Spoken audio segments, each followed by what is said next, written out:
नमस्कार दोस्तों, स्वागत है आप सबका आपके अपने चैनल स्टडी विद एचपी स्वामी पर, जहां पर आपको हर दिन के संपादकीय पेज का डिक्टेशन समय पर उपलब्ध करवाया जाता है। दोस्तों, आज का यह डिक्टेशन 50 शब्द प्रति मिनट रहेगा, जो स्टार्ट होगा 5 सेकंड बाद।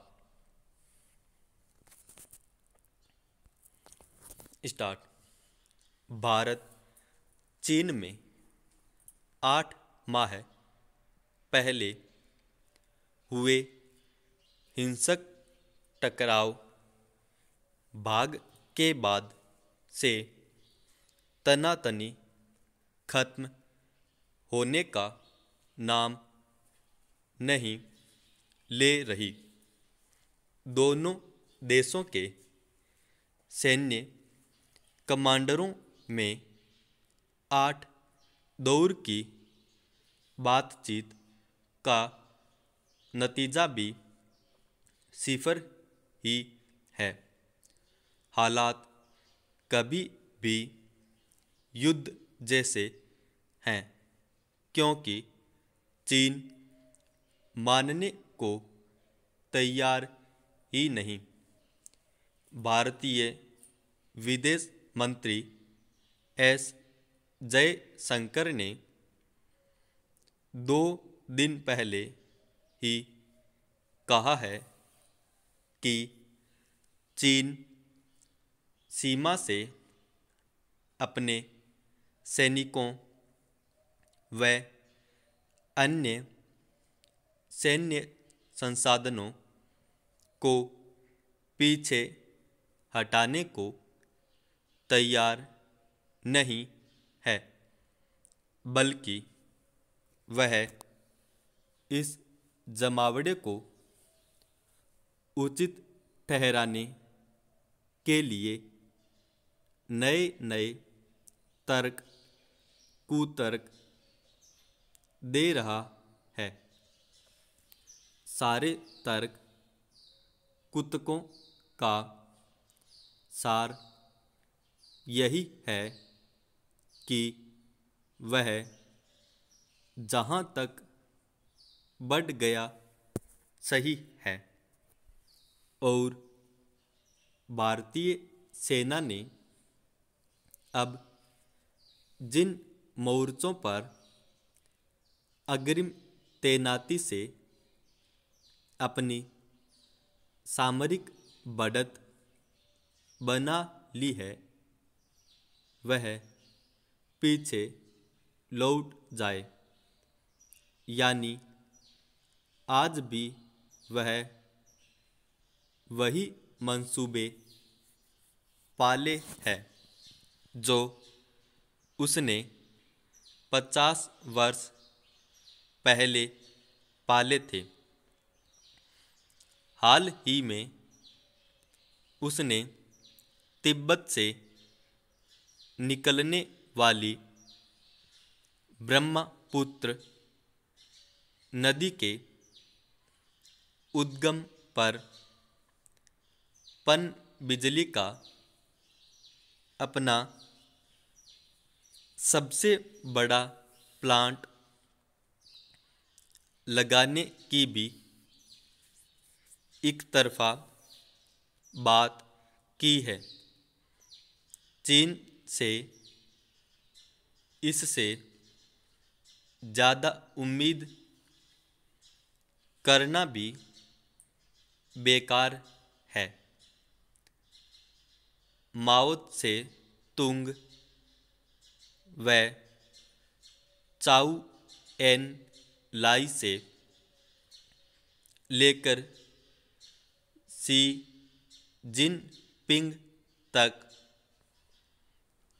सबका चरित्र एक सा दगाबाजी का है। ऐसा नहीं होता तो 8 दौर की बातचीत किसी न किसी नतीजे पर पहुंचती। हमें रास्ता चलते विभिन्न देशों से अरबों खरबों रुपए के हथियार नहीं खरीदने पड़ते। एक ताज़ा रिपोर्ट के मुताबिक अकेले अमेरिका से हमने 2020 में 3.4 अरब अमेरिकी डॉलर के हथियार खरीद लिए, जबकि इससे पहले के वर्ष में यह राशि महज 62 करोड़ अमेरिकी डॉलर ही थी।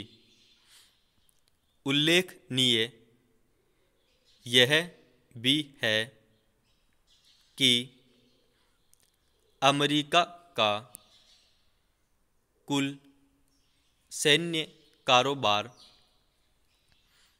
वर्ष 2019 के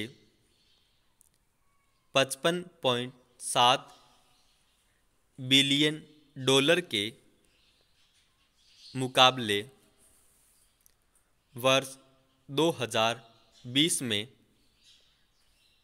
घटकर 50.8 बिलियन डॉलर रह गया। यानी सिर्फ चीन के गैर जिम्मेदाराना व्यवहार ने सीमा पर जमा देने वाली सर्दी में हमारे जवानों की चौकसी की मजबूरी के साथ आर्थिक दिक्कतों में भी इजाफा किया है।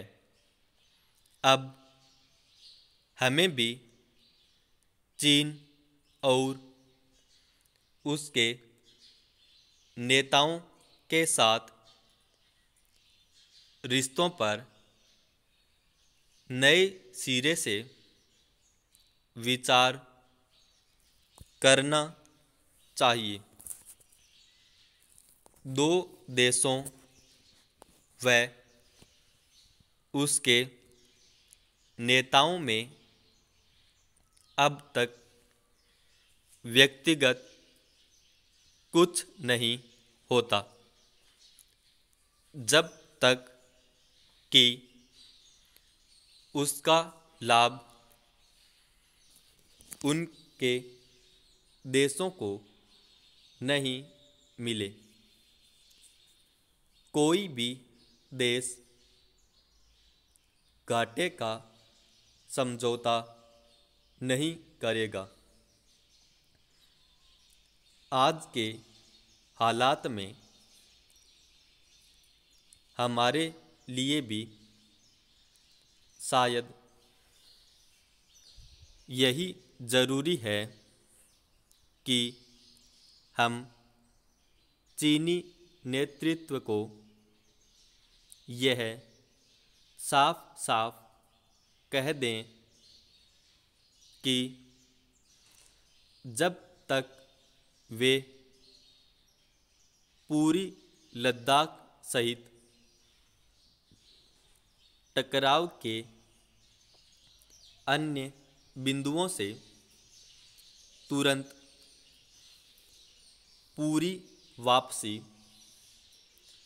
नहीं करेंगे, तब तक किसी भी मंच पर